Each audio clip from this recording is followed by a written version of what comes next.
Bueno, Seguridad vial. Bueno, el pasado entonces, este miércoles 10 de junio, se celebró el Día Nacional de la Seguridad Vial. Bueno, y en este contexto, la oportunidad entonces para reflexionar acerca del tema y para contarles entonces que antes de la cuarentena fallecían 20 personas por día por accidentes. Si nos volvemos a mover, nos volvemos a morir, cifras que alarman. esa es la pregunta con la que vamos a iniciar el diálogo con el doctor Horacio Bota Bernaus, a quien agradecemos la presencia. Doctor, ¿cómo le va? Bienvenido, muy buenos días. Buen día, ¿cómo les va? Muchas gracias por invitarme, un placer. Un gusto. Bueno, lo encontramos conduciendo. Esperemos que haya Justo. detenido el coche. Estoy detenido tranquilamente donde corresponde, hablando con ustedes. Muy bien. Bien. No pensábamos otra cosa. Doctor, para entrar en el tema, ¿por qué se conmemora el 10 de junio el Día de la Seguridad Vial? Bueno, en realidad es una celebración mundial. En la Argentina hace referencia en el año 45, y tal vez las nuevas generaciones no conozcan, que hasta el año 45 manejábamos como los ingleses. Por la izquierda, Claro. por la derecha, perdón, y cambiamos a la izquierda en el año 45, es decir, el volante pasó a la izquierda y bueno, hoy los que se manejan como nosotros son casi el 65% de los países del mundo, aunque todavía hay muchos países en función de la población que usan el sistema inverso. No tiene ningún estudio que haya demostrado que es mejor manejar por la izquierda o por la derecha, pero bueno, es convencional más que todo. ¿Cuáles son las causas, doctor, de los accidentes de tránsito, las causas mayoritarias por las que se cometen accidentes de tránsito? Bueno, acá podríamos estar un largo rato, pero vamos a tratar de ser simples. Primero, creo, el primer problema es que no tenemos en claro el riesgo que generamos cuando nos desplazamos por la vía pública. Entonces, muchas veces hay como un exceso de confianza en el manejo, que lo hemos visto en este momento con la epidemia del coronavirus, donde vemos muchísimas infracciones, proporcionalmente más infracciones que las que había antes, cuando circulaban todos los vehículos. Esta es la primera, que tenemos que trabajar sobre ello. No es menor el problema de circular por la vía pública. El segundo problema, hoy, que a mí me preocupa mucho, es lo que ustedes plantearon, el uso del celular en la conducción, que ha llegado a niveles muy fuertes, y que incluso se ha extendido a choferes profesionales. Estamos viendo con preocupación cómo muchos choferes de larga distancia, tanto de carga como de pasajeros, utilizan gran parte del tiempo de la conducción para, de alguna manera, generar una distracción usando el celular. Ya no solo una llamada, sino a través, hemos tenido accidentes donde hemos visto que estaban usando redes sociales en el momento del accidente. Esto es tal vez lo más angustiante y lo que habría que trabajar con mucha más claridad, porque en realidad también hay que reconocer que el celular se ha vuelto, y más en estos tiempos, casi como una herramienta, un fin en sí mismo el celular, ya sea para comunicarse, para trabajar, para distraerse. Entonces la gente se ha acostumbrado a usar el celular mucho más intensamente y eso es uno de los factores que más nos preocupan, ¿no? Es un momento, una oportunidad esta situación de pandemia que redujo la movilidad, el momento propicio para replantear un poco el escenario de la seguridad vial. Sí, claro. Yo creo que el COVID-19 y la forma de enfrentar esta pandemia nos ha dejado un poco con la boca abierta, porque nunca imaginábamos, por ejemplo, que se iban a hacer campañas para enseñarnos a lavar las manos.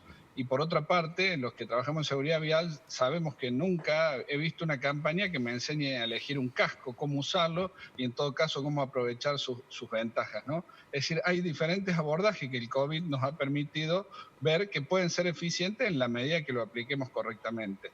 ¿Y de qué más está a decir? La creatividad de muchas medidas. Yo nunca pensé que el Estado iba a pagar una parte del sueldo del sector privado.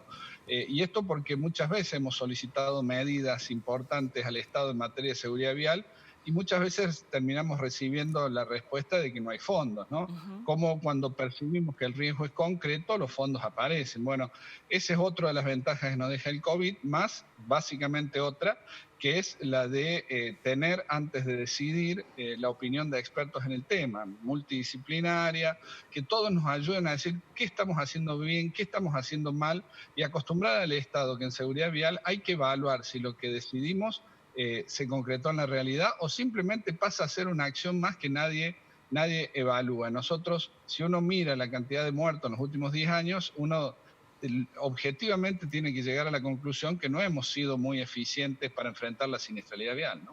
Doctor, ¿por qué cree usted que no hay políticas de Estado a largo plazo respecto a un tema tan preocupante que genera tantos muertos por día como es la seguridad vial? Básicamente, en primer lugar, porque no hay profesionalismo. La seguridad vial se cree en general que es un acto de voluntarismo. Entonces ponemos 2 o 3 cámaras, radares, agravamos las penas, buscamos cosas más graves y no trabajamos sobre el factor de formación. Hoy tal vez la palabra clave es la formación vial, que reemplaza la educación vial en mi concepto. Desde hace un par de años vengo cambiando mi concepto de la educación vial por formación vial, porque la educación pareciera que se circunscribe a que en la escuela le demos una charla alusiva del Día de la Seguridad o del Día del Camino.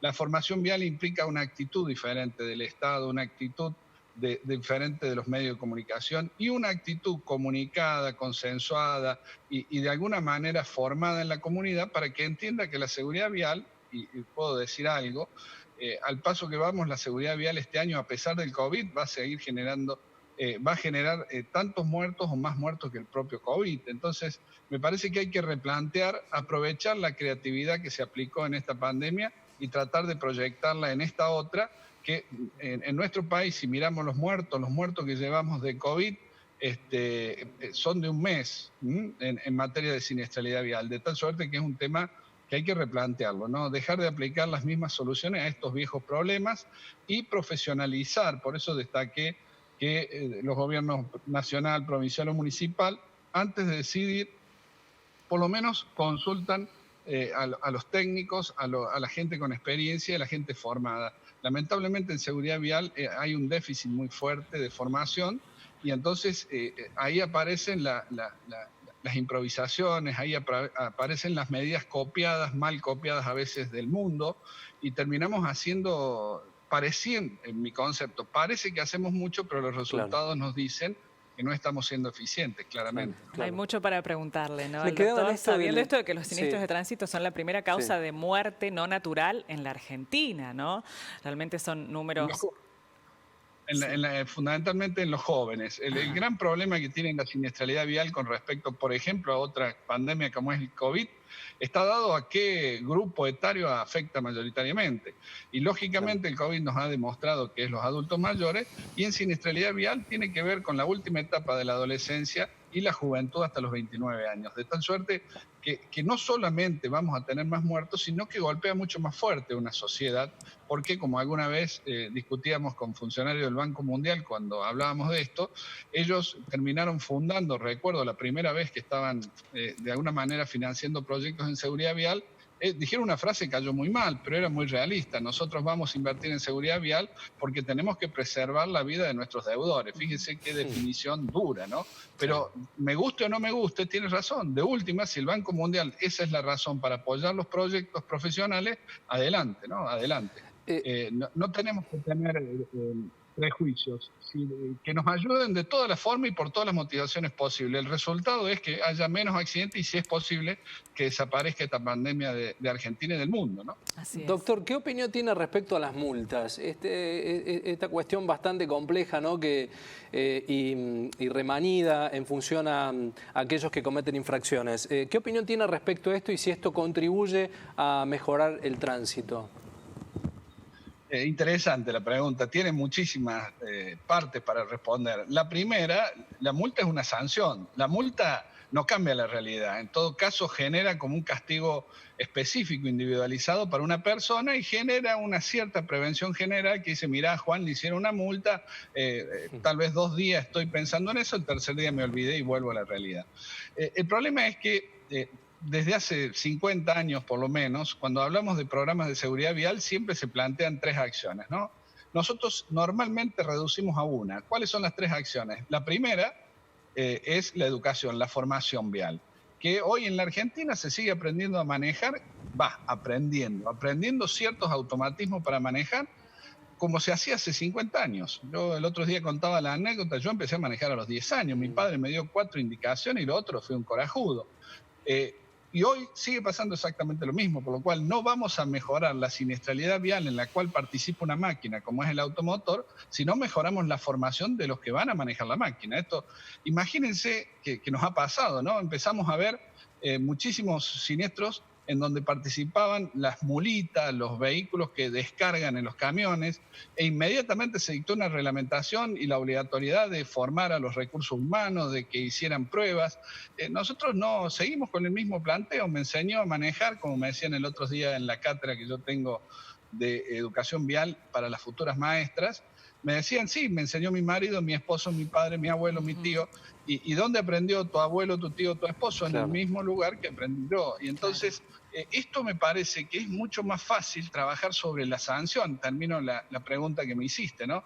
Es decir, la primera es la formación. La segunda es, en definitiva, la infraestructura vial. ¿Cómo trabajo en la infraestructura vial? Bueno, les voy a dar un dato. Hace poquito presentamos un informe en un municipio donde las 3 esquinas más peligrosas casualmente estaban semaforizadas. Cuando empezamos a investigar flujo de vehículos, medidas, sacamos 2 conclusiones que muestran cómo la infraestructura se pone sin análisis profesional. Uno de los 3 semáforos, 10 años después de estar puesto, no justifica que el semáforo esté en ese lugar porque no da el volumen de vehículos. Y lo que tendría que solucionar problemas, lo que hace es generar problemas. Y la segunda conclusión, que las 3 intersecciones tenían un 33% excesivo de tiempo muerto que hacía que la gente no lo respetara, porque estaba 1 minuto 10, 1 minuto 15 parado y no veía pasar a nadie. ¿Con esto qué quiero decir? La infraestructura vial o la ingeniería vial es una disciplina también profesional. Yo puedo saber hacer una casa hermosa, un edificio, pero la infraestructura vial necesita una formación que lamentablemente no tenemos en la Argentina. Y la tercera pata del desafío de la seguridad vial, es el control y sanción. El otro día me decían, no, pero usted no está de acuerdo con él. No, sí, estoy de acuerdo. El problema es que no puede el control y sanción suprimir la necesidad de la formación vial y la necesidad de una infraestructura vial que acompañe a la seguridad vial. Seguro, muy bien, seguro. doctor. No nos queda mucho más tiempo, pero realmente. Muchísimas gracias, ha sido realmente muy interesante. Y recomendamos su libro, el ABC, la seguridad vial, con preguntas y respuestas para justamente fomentar esta formación vial y no la educación vial solamente. Gracias, doctor, muy amable. Si me permite, 2 palabritas. Sí, Eso nació justamente al darme cuenta que la gente, por ahí le hablamos de seguridad vial y no entiende la mitad de lo que estamos diciendo. Claro. A veces creemos que la gente es estúpida o suicida. Yo te puedo asegurar, con más de 25.000 siniestros viales en los que me ha tocado intervenir, que yo nunca encontré a alguien que tuviera una conducta suicida. Y tampoco encontré nadie que quisiera que se levante a la mañana diciendo, puede ser que se me cruce un peatón, así lo atropello. Totalmente. Es decir, acá hay que trabajar. Este libro apunta a eso. Muchas gracias y un saludo afectuoso hasta cuando ustedes dispongan. Gracias, doctor, muy amable.